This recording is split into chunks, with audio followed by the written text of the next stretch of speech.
Әссәламу алейкум ва рахматуллаһи ва баракатуһ, кадерле дин кардәшләр. Җәмгыятебездә бүген никахлашмаенса тору күренеше киң таралган. Никахсыз торһалар да гражданлык никахтабыз диергә яратылса ундай фардар. Никахсыз яшәү нимәгә килтерә? Дин быга нисек карай дигән сорауларны бирер өчен бүген без Әссәлам кунакханаһына Мәдинә мәчетенең имам мөгаллиме Хәбир хәзрәт Фәкыйевты сакырдык. Шулай ук бүген Мәҗит Гафури йорт музеенда барасак һөйләшүдә гәзитебездән Ләйсән Бәхтиева һәм мин Светлана Әбсәләмова катнашабыз. Тәүге һорау миннән түгел, WhatsApp'тан язып ебәргән дин кардәшемдән. Ике туган апайымдың ияәнсәре кияүгә сыкты. Тәүге ире менән аерылышкайны, никахтары юк. Мин апайыма ияәнсәрең улай яшәмәһен, никах укытыгыз дим. Ул юк инде, баштарын катырмайым. Тәүгеһе менән ана нисек зур итеп никах укыттык, файдаһы булдымы? Никахһыз да бына тигән итеп шәп яшәгәндәр бар ди. Мин аңлатырга тырышып караһам да, ишетергә дә теләмәй. Был теманы кабат кузгатма дип кырт кисте. Иң мөһиме, апай диндән алыс кеше түгел, күп нимәне аңлай, намазда булмаһа ла. Ни эшләргә лә белмәйм. Мин искәрттем.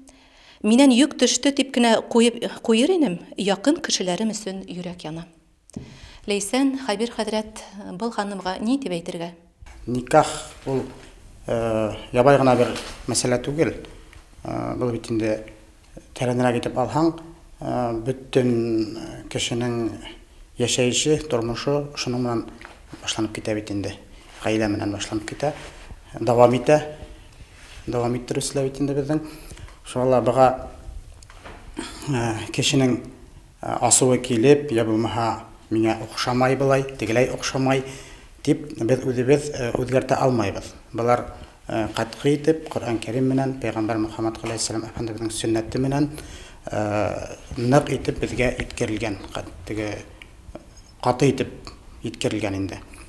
Һәм бу апайыбызның һорауына күп итеп тә җавап бирергә була. Төрле яктан дәлилләр менән кыскасы гына әйткәндә, никахсыз да яшәйләр кешеләр, никахлы ла яшәйләр дип теге кеше күреп хәгынты яһай бит инде, какой-то нәмә сыгара. Үзенә күрә дәлил сыгара. Шуннан никахсыз яшәгән кешеләр хәзер күп. Диндән ераклашкас күбәя барлар. Гражданлык никахы дип әйтәләр инде. Монда кеше никахсыз яшәп бәхетле булды, я булмаһа бәхетле булды дип әйтүгә мин каршы киләм. Чөнки Аллаһ Тәгаләнең рәхмәте беренче урында тора. Аллаһ Тәгаләнең рәхмәтенә ирешер өчен никахсыз булмай. Хот күпме яшәһәң дә, күпме бер-береңә изгелек кылһаң да, никах юк икән, Аллаһ каршыһындагы антыгыз юк икән, бер-берегезгә риза булып бардым, риза булып алдым дип әйткән антыгыз юк икән, һез Аллаһның рәхмәтенә ирешә алмаһыгыз. Безнең дөйм алганда максат бу дөньяда бөтен гамәл гыйбадәтләребез шул Аллаһ Тәгаләнең рәхмәтенә ирешү генә бит инде. Шуңа бында аның Аллаһның рәхмәте генә түгел, бәрәкәте лә булмай, рәхмәте лә булмай. Буны төптән тәрбияләргә тиешбез. Без балаларыбызны тәрбияләргә тиешбез. Без ирекле итеп тәрбияләйбез балаларыбызны. Алар нимә теләйләр, шуны эшләйләр. Аларга әйтмәйбез. Моны һин шулай булырга тиешсең. Һин кияүгә сыгаһың, һин катын алаһың. Аның араһында шундай тәрбияви мәсьәләләр бар. Һин шулай эшләргә тиешсең, булай эшләргә тиешсең дип әйтмәйбез. Без күзәтеп кенә үстерәбез балаларыбызны. Кырдан, ситтән карайбыз да, ана шул кыз белән һөйләшкәйне, бу нимешләр икән. Минең кызым бер егет белән һөйләшкәйне, бу нимешләр икән. Ул балага өйрәтмәйсә, ул үзеннән үзе бит теге белеп эшләй алмай. Бу дөнья бит улатып корылмаган. Үзеңнең уең белән корылмаган бит инде. Без Аллаһ Тәгаләгә буйынып яшәргә тиешбез. Аллаһ Тәгаләнең алып килгән сүзләре Пәйгамбәр аша yetkirелгән, бу хак сүзләр, монда шик булырга тиеш түгел. Без шуга ияреп, таянып, шуны өйрәнеп кенә бәхеткә ирешә алабыз бу дөньяда. Шунһыз булмай ул. Шулай булгас та бында күп һөйләргә кирәкмәйдер. Моны өйрәнергә кирәк. Һәм гражданлык никахы дигән төшенчәләр, уларга мин каршымын, катгый каршымын. Һәм һезгә әйткем килә инде моны бу апайга. һеҙ анда кемдер ғайыплене эҙләмәгеҙ, ситтән кем ул әйткән, был тигел әйткән дип ҡарамағыҙ. Һеҙ үҙегеҙҙе ҡарағыҙ ҙа, я Раббым Аллам, нимә эшләп миңә шундай тормош килеп баҫты икән алдыма? Нишләп минең яҙмышым шулай икән? Берәй ерҙә яңылышлыҡ эшләнем микән әллә? Я Раббым Аллам, мине ғәфү ит һәм алдағы тормошомда үҙемде лә бәхетле ит, балаларымды ла һәм минең менән бергә йәшәгән туғандарым, күршеләрем барыһы ла бәхетле булһын дип, никахҡа килегеҙ, никах менән йәшәтегеҙ балаларығыҙҙы. Беренсенән беҙҙең йәмәғәттә шундай бер фекер таралған, никах ул ниндәйҙер бер йола ғына һымаҡ. Уға бер теге йола һымаҡ ҡарау сәбәпле лә ошондай хәлдәр тыуа.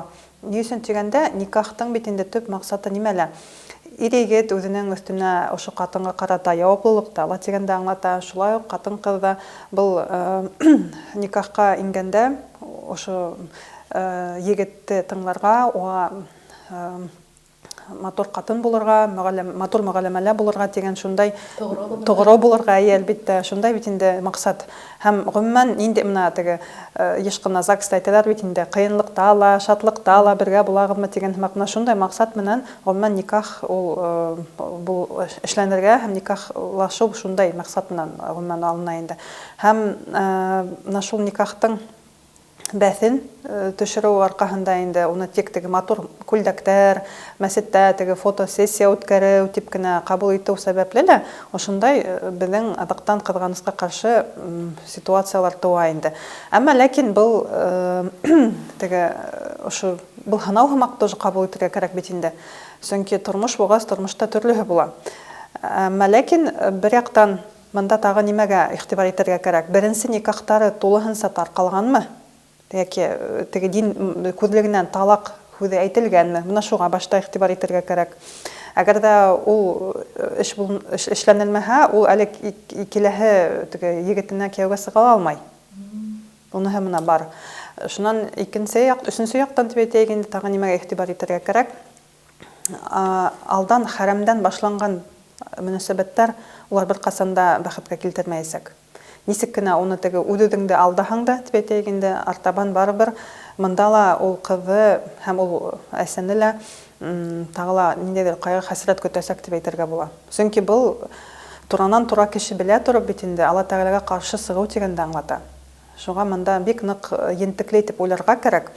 Һәм никах үткәреү өсөн анда баяғы апайҙың һүҙҙәренән аңлашыла, улар бик ҙур сығым кисергәндәр бит инде, улар шунан да ҡурҡалар. Ә бына ысында әйткәндә, никахты үткәргәндә күп сығым кәрәкмәй. Ул тағы ла беҙҙең шул йәмәғәттә уйланып сығарған бер нәмә инде. Уйҙырма, тағы бер өҫтәлмә бер баш ауыртыу тип әйтәйек инде. Никах өсөн, мәҫәлән, мына ниндәй матур бер кейемең бар, уға мотлаҡ яңы кейем дә кәрәкмәй. Шуның менән бараһың да мәсеткә, муллаға беҙгә никах уҡығыҙ дип әйтәһегеҙ дә, шуның менән бөтә, анда ҡунаҡ та саҡырыу хатта мотлаҡ фарыз түгел. Шулай бит, хәҙрәт. Шуға бында гел бына шул аңлатыу эшен алып барырға кәрәк. Статистик мәғлүмәттәргә килгәндә, ошолай итеп йәшәүсе парҙар күпме Рәсәйҙә, республикабыҙҙа киң таралған ошондай күренеш. Һәм ошоноң сәбәбе нимәлә икән? Ләйсән, һеҙ ни әйтерһегеҙ шул турала? Ысынлап та статистикаға күҙ һалғанда, ҡыҙғанысҡа ҡаршы бик яҡшы һандар килеп сыҡмай тип әйтәйек инде. Әгәр ҙә 2010-2014 йылдағы статистикаға күҙ һалғанда, ул ваҡытта әле граждан никахтары менән йәшәүсе халыҡ беҙҙә әҙ булған. Уларҙың һаны где-то 13%-ҡа яҡынлашҡан инде, ә менә һуңғы 5 йыл эсендә ошо граждандар никахы менән йәшәүселәр һаны күпкә артҡан. Хәҙерге көндә егеттәр араһында 25 йәшкә тиклем егеттәр араһында ул һан 43%-ҡа барып етә. Ҡатындар араһында шулай 25 йәшкә тиклемгә 38%. Был нимәне әйтә? Был беҙҙең йәштәр араһында таралған бер ысынлапта күренеш дип әйтергә була инде. Сәбәбе нимәлә? Сәбәбе әлбиттә бик күп. Мин үҙемдең шул диссертациямды тикшеренеү эшен алып барғанда ла ошо һорауға яуап таптым тип әйтергә була. Беҙ хәҙерге ваҡытта бит инде шундай бик авыр дип әйтәйек инде.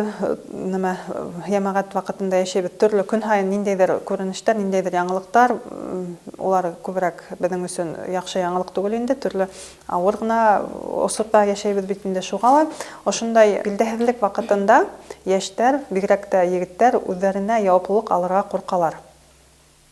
Шуның аркала улар, әлбиттә, уларның битендә яшәгеләре дә килә, әмма ләкин яуаплылык алырга ла улар куркалар. Улар үзләре әле нисек теге биттәге яшәрмен дигән һымак әле белмәйләр.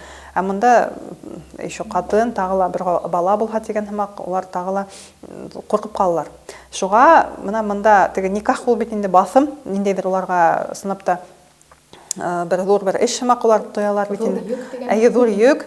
Монда улар теге бер яктан гаиләле, гаилә һымак яшәйләр бит инде. Икенче яктан улар тулыһынча әле үзләрендә теге яуаплылык тотмайдар. Монда теге тигез мөнәсәбәт дип әйтәйек инде.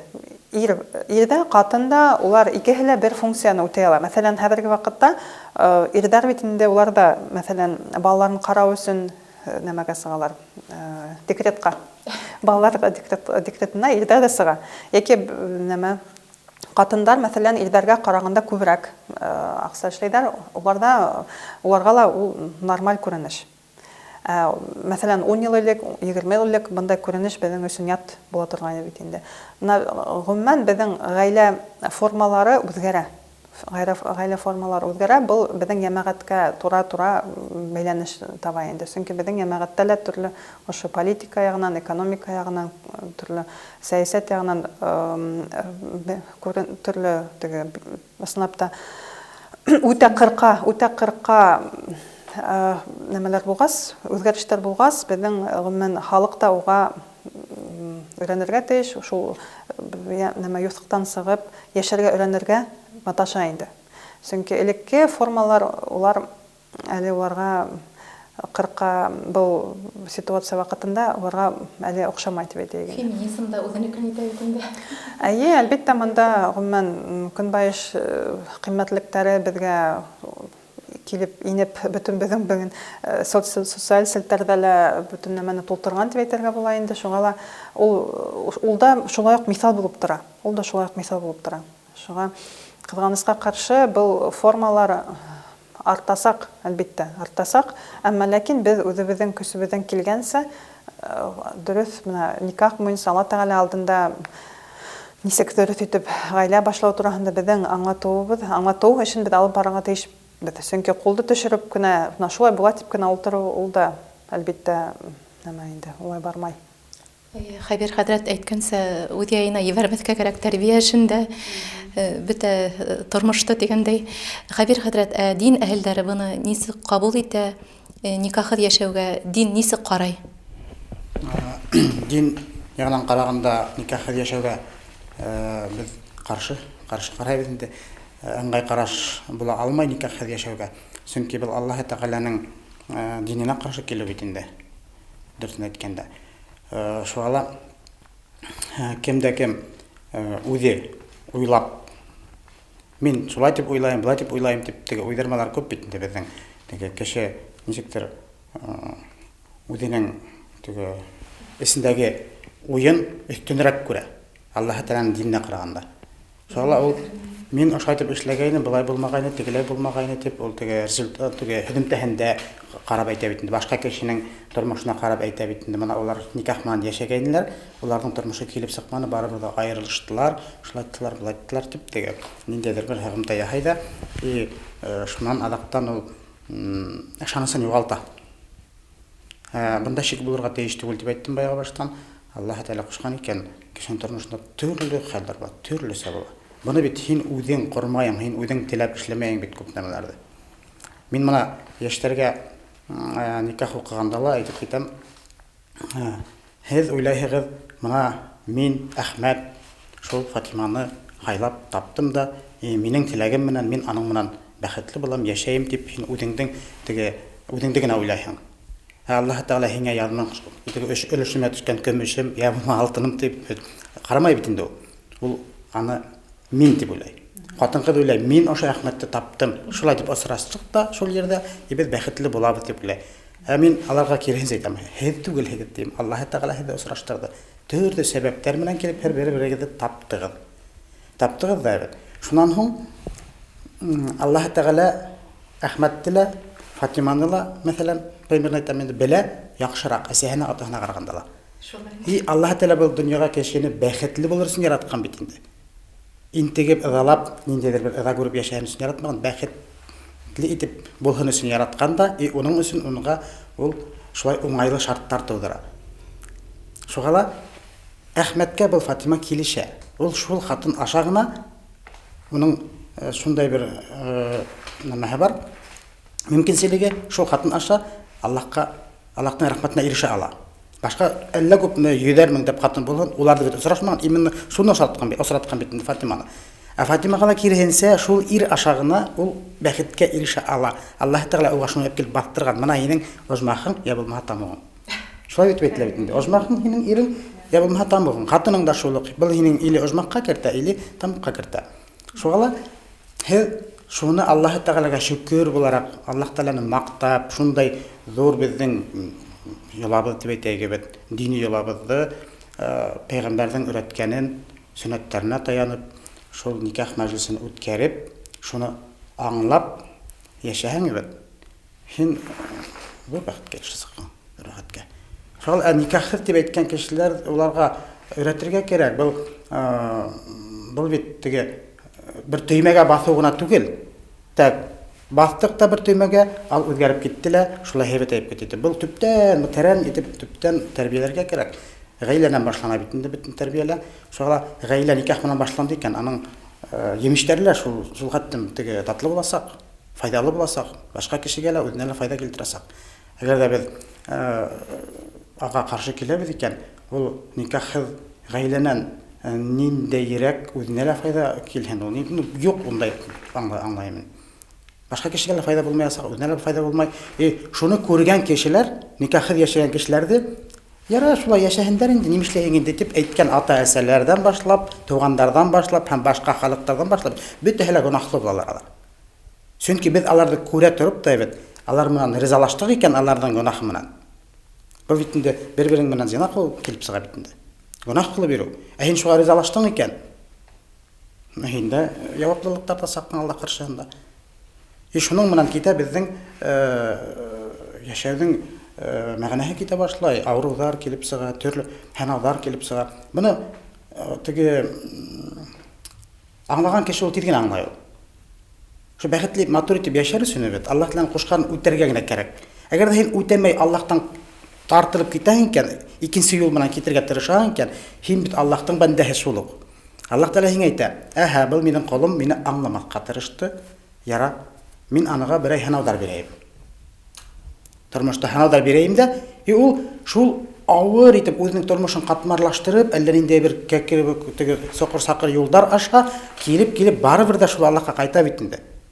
Ә нимәшә ул үзенең тормышын катмарлаштыра? Улга бит Аллаһ акыл биргән. Шул акылны әйттем: "Я Раббым, Аллам, мин һиңа ышандым, мин аңланым барлыгымды, берлегемде, мин һинең колың, тырышасакмын, үтәясакмын һинең кушкандарыңды. Бәхетле итеп яшәргә тырышам. Үзем дә бәхетле, хатынымды ла, балаларымды ла бәхетле итеп, шулай дип, әгәр акылың менән эш итеп яшәһәң бит, аңлап, ул бит кеше үзен насихатлай, үгетләй бит инде. Ул бит һинең эсеңдә һин үзең генә түгел бит инде, бүтән бар, нәфсең бар бит инде. Нәфсең телә һин шулай итеп теге тәрбияләргә тиешсең, бүтән яктан да. Совет заманында мин үзем шул уку программаһына эләктем. Гаиләне планлаштыру дигән дәресләр була торган. Менә хәзер уку йортларында ошо турында һөйләшәләр микән балалар менән, студентлар менән? Ләйсән, был турында беләһегезме һез? Күбрәк психология фәне өйрәтелә, әмма ул күбрәк теге үзеңдә камиллаштыру, үзеңнең шәхси тормышың дигән һәм күбрәк үзеңнең теге тойгыларың, шуга күбрәк анда басым яһала. Әмма снапта гаиләне нисек төзү, нисек кору һәм гомумән нимәгә игътибар итү. Ябай әйткәндә, катын менән ирнең ниндәй хокуктары бар дигән, ондай гомумән әлбәттә фән һәм ондай предмет юк дип әйтергә була. Балаларга ла мәктәптәрдә әлбәттә бага игътибар итәргә кирәктер дип уйлыйм һәм чөнки безнең балаларыбыз кызганыска каршы 12-13 яшьтән үк теге төрле малайлар белән мөнәсәбәт кура башлайлар бит инде. Кызганычка каршы буны теге асыктан асык әйтергә кирәк, бу яшерен түгел. Уны ата-әсәләр беләләр, әмма ләкин улар бер нәмә лә буга каршы әйтмәйләр. Баягы хәбәр әйткәнчә, күзәтеп кенә йөриләр. Һуң адактан нимә булырын, бәлки ул ата-әсәләр балалары өчен адактан кызарып ултыруы ихтимал бит инде. Шуңа буны әлбәттә без теге мәктәпкә һәм вузга беркетергә тиеш түгел бит бу яуаплылыкта. Бу яуаплылыкта ата-әсә үз алырга тиеш. Һәм ниндидер булса ла берәй теге тәрбия эшен алып барга кирәктер. Әгәр дә һин үзең мәсәлән уның туралы гаилә тураһында һөйли алмаһаң, китап алып бир мәсәлән. Ниндидер теге сыганактарга, дөрес сыганактарга мәсәлән хылтанма бир, укыһын, яки ниндидер темаларга һөйләшергә була. Хәзерге көндә бит инде безнең яшьтәр менән, балалар менән ана шул тыгыз бәйләнеш булмау аркаһында ла улар икенче ниндидер төрле теге субкультураларга барып эләгәләр, ниндидер нәмәләр, теге ниндидер мәдәнияттәр менән гомумән кызыксына башлайлар инде. Һәм интернетка әлбәттә сумалар. Интернетта улар үзләренең якындарын табалар. Шуның сәбәпле аркаһында ла бүгенге безнең гаиләләр тик ниндидер хата аркаһында барлыкка килә. Ягъни анда мөхәббәт юк һәм улар озакка бармай кызганычка каршы был гаиләләр яки баягы граждан никахына барып терелә инде барыгыла. Ягъни бөтенләй шул баягы гаиләнән башланырга тиеш инде. Гаиләләр әгәр дә ата-әсә үзе ничә гаиләне кору турында белмәһә, ул нинди тәрбия булырга тиеш. Бу әлбәттә шуңа бында теге систематик рәвештә бөтен яклап дип әйтәйгәндә зур бер тәрбия эшен алып бару система программаһы кирәктер инде әлбәттә. Мәсәлән, менә мин дин өлкәһендә укыткан сакта безнең улы булса ла хатын-кызлар өчен ошо дин күзлегеннән хатыннарның иптәшенең мәсәлән нинди хукуктары бар дигән тема уларга нык кызык. Безгә аны берәү дә аңлатманы диләр. Улар менә шуны һәүһәмәк тыңлайлар. Һәм әлбәттә нәмә улар артабан менә шуны yetkерергә, балама yetkерергә дип шундай максат белән артабан да рәнәләр инде. Әлбәттә, үзебезнең гаиләбездә матур мөхит булдырырга кирәк инде, иң башта үзебез өчен. Шундай мөхитте күреп үскән бала бер касында ундай адымга бармаясак, никахсыз тору хакында ла уйламаясак бит инде. Менә һезнең таныштарыгыз арасында бер-ике кеше булса, шул гражданлык никахы менән яшәгән пардар, һез уларга ничек аңлатасыз никахтың әһәмиятен? Кайсакта каты бәрелүбез бар инде, дошман булып калубыз бар, кәңәш бирәбез дип. Ничек йомшак итеп аңлатырга һәм дәлилләр килтерергә? Никахсыз яшәй дигән кешеләрдә юк, ишетеп беләбез. Кешеләр бит инде мәсҗидтә утыргас, мәсҗидкә төрле кешеләр килә бит инде. Шуңа таныштар арасында юк, ул нименән барлыкка килә дип менә уйлап утырдым да, әйбәт. Никахсыз яшәү, гражданлык никахы менән яшәү. Ул кайдан килеп сыга? Ул ана шул ир кешенең шикләнүе, үзенә үзе ышанмай, теге уга шундай теге яшәү дәрте бирмәгәннәр баласагынан. Һин бит ир кешеһең, һин шулай дип яшәргә тиешсең, шулай булырга тиешсең, хатын-кызны хакларга тиешсең, яратырга тиешсең, анага ризык табып алып килергә тиешсең. Дип ул бәләкәстән үзенең карындашларына, апайларына шулай дип, "Моны һин ирһең, шулай булырга тиешсең" дип өйрәтмәгәстәр, ул аптырада калды. Уның тәне, яне теләй ул курка. Ул ниндидер бер үзенең ышанычсызлык, ышанмай үзенә. Шуңа үзе әйтте. Уже үзе биткән, яшәргә кирәк. Тукта яшәп кына карайым да, әгәр дә килеп сыкха, бәлки яшәп китермен. Уның хатын-кызның да, ир кешенең дә үзенең хыялдары була бит инде бу дөньяда. Ничек итеп бәхеткә ирешергә?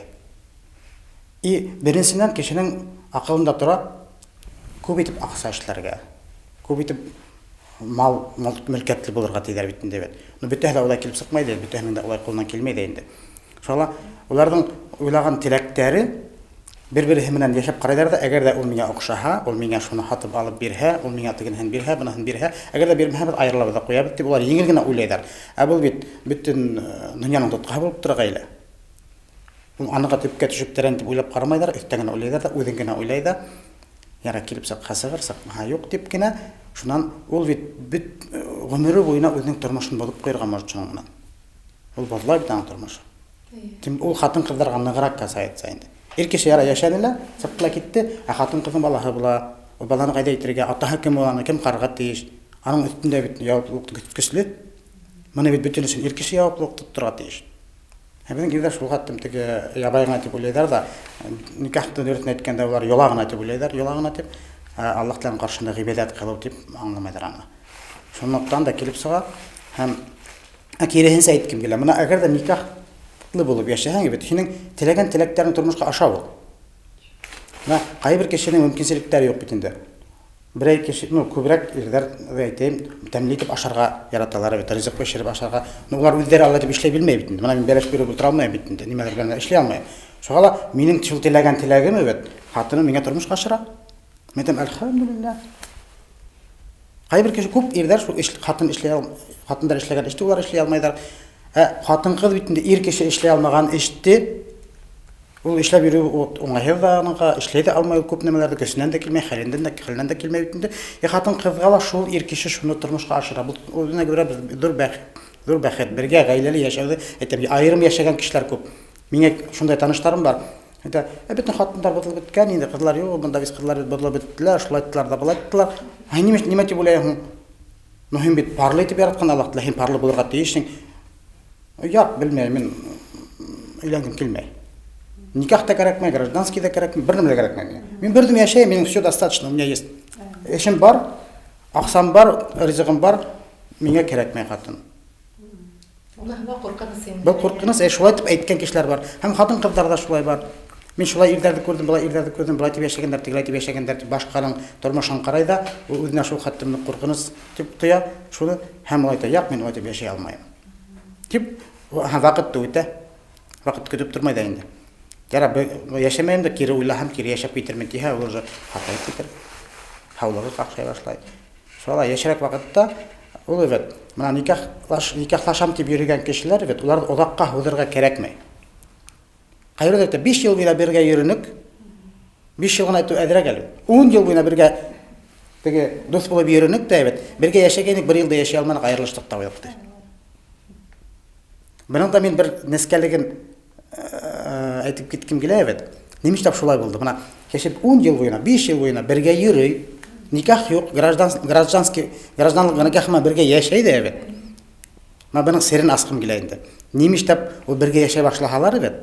Никах укытып, Аллаһ каршыһында анттар биреп, бер-беренә бүләктәр биреп яшәй башлагалар, алар бит аерылу ягын карай башлайлар. Бер-беренә насар карашта. Бында бит безнең ләгънәтуллаһ бар. Иблис дип әйтәбез бит. Шайтан дип әйтәбез. Ләгънәт, Аллаһ ләгънәт иткән бит. Шул бит кешенең гражданлык никахын яшәгән вакытында ул шул хәттем шатлана ди. Бергә булыгыз. И бөтен эсендәге булган кешеләрне анага яли бит. Улар бергә булгандар, улар шуның өчен яратылгандар, бер-берсе өчен яшәгәннәр. Нимә өчен булай дип ләгънәтуллаһ Иблис безгә уларга шулай условиялар тудыра бит. Шарттар. Бу гынах кылалар бер-берсе өчен. Аллаһ Тәгаләнең бит асуын алып бирәләр алар. Шуңа Иблис кылана, булар уйлыйлар, бер бәхетле, бер кәтип булалар. Шуннан һуң никах укыткас, Аллаһ Тәгаләнең каршыһында ант итеп, мәһрен биреп, кияү кеше, мин һинең белән Аллаһ ризалыгын яшәргә ризамын дип әйткәс тә, Иблис кире эшләй башлай. Кире эшләй. Ул аларда бит бергә яшәүен теләмәй. Уның эше башларына аларда айырырга. Аннан айрам дип башлайлар. Ул аның дустына, әсәһенә, атаһына бөтен яктап, хатынга ла басым яһай күбрәк, иргә ла айырырга. Алар айырылгандар. Шуннан булар әйтләрендә, никах хакытлы берәмәлләп аңламай йөргәнем, менә никах укытканым күзем асылды ди. Асыла инде күз асыла, аның бит китте йөргәндә йөргән, Иблис кастылар. Бутап йөргән. Ул кастыла, уларга ул хәзер асылында күренә башламын дип бит хатын кыз. Бу хатын кызды уйлап караһаң, бөтен эһләп бериш ул. Бөтен эһләп бериш. Улар матур итеп яратылгандар, улар бу дөньяның бүләге бит инде. Ул Адам галәйһиссәламның үзеннән яратылган бит инде ул. Үзеннән яратылган бит инде. И бәхеткә ирештерер өчен монда әллә күп аятларда дәлилләр бар буның өчен. Пәйгамбәр Мөхәммәд алейһиссәлам хәдисләре менән безгә асык итеп аңлатылган булар. Булар уйдап һөйләп утырмай буларда. Без ниндидер бер Коръәннән алып, хәдистән алып һөйләйбез бит инде моны. Әгәр дә уйдырма булһа, монда һөйләүгә куркырбыз моны.